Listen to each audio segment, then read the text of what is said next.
Umagang maulan na naman mga lods. Pero kahit masama ang panahon, magluluto pa rin ako dito sa labas kasi nga makulit ako. Akala siguro na itong ulan na to, kayang-kaya niya ako.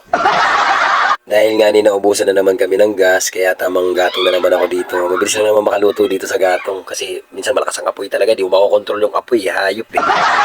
Kaya tara mga lods, samahan nyo ako magluto dito sa labas. Maggatong tayo. Ay wag na pala kasi tamad nga pala kayong magganito. Kukutongan kita.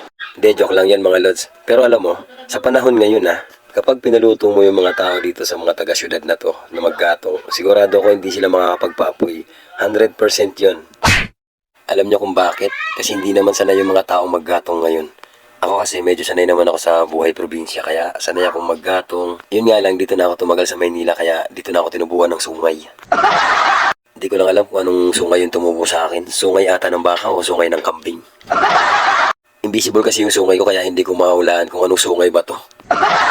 King ina kung ano-ano na lang lumalabas sa bunganga ko. Anyway, maiba tayo. Wow, English. Naisip ko, bakit biglang sumunod-sunod yung bagyo? Di ba? Nakakapagtaka. Inisip ko nga mga lods, siguro sobrang dami na ng kasalanan ng mga tao kay Lord mga lods. Kaya ganito nangyayari sa mundo natin ngayon. Sa mundo ng ating ginagalawan.